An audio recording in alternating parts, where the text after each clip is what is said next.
Ada orang cakap, memang ramai orang cakap, apa nak belajar silat? Sekarang ada pistol. Kan? Apa salah belajar silat? Sekarang pistol dah ada. Tuan-tuan sekalian, boleh tengok tadi, siapa yang ada pistol? Kan? Saya dengan Allah ada pistol. Tuan-tuan sekalian, saya ditrain untuk pistol. Okay? Saya pergi Palestin, kita tak bulan. Okay?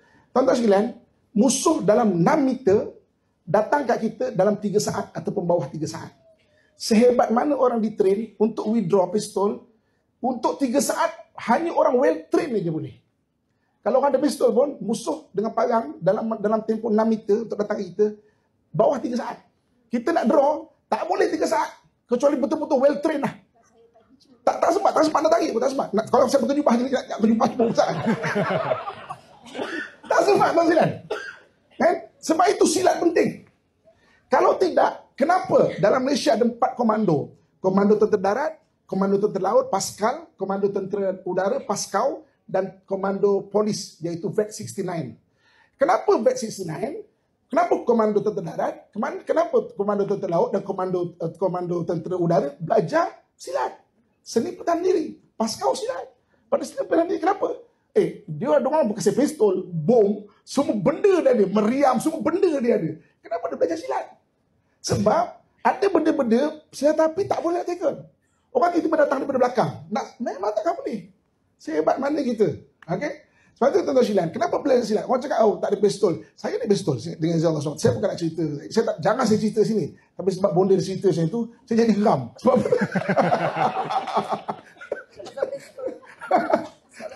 saya jadi geram. Sebab saya ditrain betul. Tak usah cakap lah pada pistol.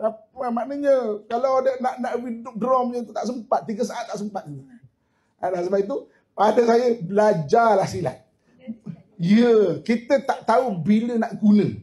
Tapi kalau kita belajar, satu hari mungkin berguna untuk diri kita, diri, keluarga, masyarakat. So, orang belajar silat ni satu benda, dia tak panik dengan senjata.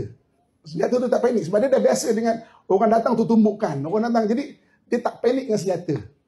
Kenapa dalam silat tak boleh pukul muka? Nampak? Kerana silat ini ialah orang Melayu. Orang Melayu ni majoritinya agama Islam. Antara hukum dalam Islam, Nabi larang pukul muka. Okey? Melainkan dalam peperangan. Dalam permainan tak boleh. Okey? Siapa pun awak, Olimpik ke taraf mana dunia pun, Nabi lebih tinggi. Nabi larang pukul muka. Kalau nak main pukul muka, kena pakai face guard. Sukan pukul muka boleh, tapi pakai face guard, tahu tak? Yang kelukung muka tu, bila tendang tak kena tapi dapat point. Muka tak cedera pasal ada pelindung muka. Okey? Jadi Nabi larang pukul muka. Mana sukan pun menang lagi perkataan Nabi. Nak dulu nak persatuan Olimpik ke, persatuan boxing ke, persatuan Muay Thai ke, yang paling tinggi hadis Nabi SAW, Nabi larang pukul muka. Okey? Jadi silat berkait dengan agama Islam juga. Dia ambilnya satu hukum dalam Islam, Nabi larang pukul muka. Nampak? Itu silat terbaik. Adapun dalam peperangan tak ada masalah. Dalam peperangan. Kerana bukan nak tembak, nak suruh tak. Jauh nak buat kan, tak boleh kena muka. Tu muka duk jongok je dulu, dah tembak lagi muka. Tengok muka. Semua muka belaka. Dah tembak muka bawah. Boleh tembak dah habis orang kita tembak.